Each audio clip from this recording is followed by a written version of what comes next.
ઉપસ્થિત તમામ વડીલો, ભાઈઓ, બહેનો તેમજ મહેમાનશ્રીઓને મારા શત નમન. માં અને માતૃભૂમિને સૌથી પહેલા મારા વંદન. તે કદાચ એક પિતાએ આપેલા શ્રેષ્ઠ સંસ્કાર એથી એક કરી શકાય. મિત્રો, આજે તમે એવા વ્યક્તિની વાત કરવા જઈ રહ્યા છીએ કે જે માણસે જીવનમાં બલિદાન તો બહુ આપ્યું છે, પણ શું તે ક્રેડિટ ઓછું મળ્યું હશે? આમ તો પિતા વિશે બહુ ઓછા સાહિત્ય લખાયા છે, પણ મા ઉપર કવિતાઓ અને ગીતો મળી રહે છે, પણ પિતા ઉપર લખાયેલા સાહિત્ય બહુ ઓછા છે. તો શું એક પિતાનો ભાવ તેના બાળકના જીવનમાં કાંઈ નથી?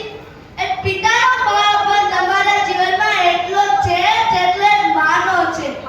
માં તમને 9 મહિના પોતાના પેટમાં સાચવે છે, પણ પોતાનું પેટ કાપીને આખી જિંદગી તમને સાચવે છે. સાહેબ,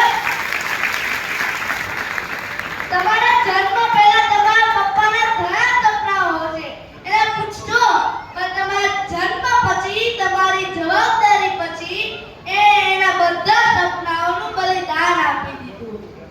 પિતા જીવનમાં એક જ સપનું રાખ્યું છે કે મારા બાળકની ઈચ્છા એ જ મારી ઈચ્છા. એના બાળકની બધી ઈચ્છાઓ પૂરી કરવા માટે એ પોતાની જાતને પણ ધસી નાખી હતી. એટલા માટે કહું છું કે સાહેબ, જો તમારા પપ્પા તમને કહે ખીજાય તડું વે કહે તો પ્રેમથી સાંભળી લેજો. એ તમારો વિકાસ જોતા જ હોય છે, તમને પ્રેમ કરતા જ હોય છે.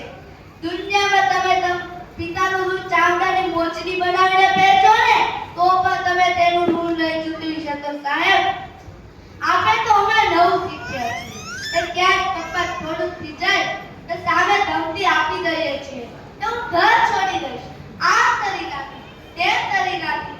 પણ સાહેબ, તમે તેના પ્રેમની મજબૂરી સમજો છો? માતા પિતાને જિંદગીમાં લાચાર ન કરો. એટલે પિતા એવો સંબંધ છે જેના જયા પછી એની કિંમત સમજાઈ જાય છે. મારા પછી બીજાના ઇન્ટરવ્યુ લેવાના તોય ફાયદા નહીં. તમે જે મૂંઝાણ બેઠા છો ને એ તમે મૂતી દેશે એ મારા દીકરા, એ મારી દીકરી. ઉપાધિ કર તું તરવા, હજી હું બાપ બેઠો છું. તકલીફ શું છે વાત કરને મને, હજી હું બાપ બેઠો છું. આ બાપની છત્રછાયા એટલે એસી પ્લસ ડબ્બા જેવી છે.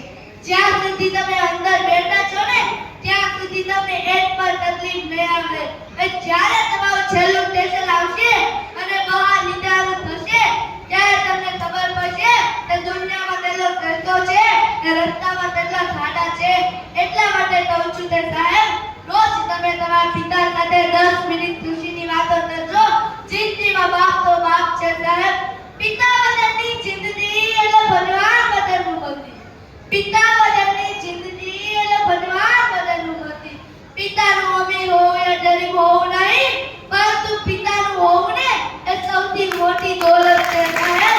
પરંતુ પિતાનું હોવું ને એ સૌથી મોટી દોલત છે સાહેબ.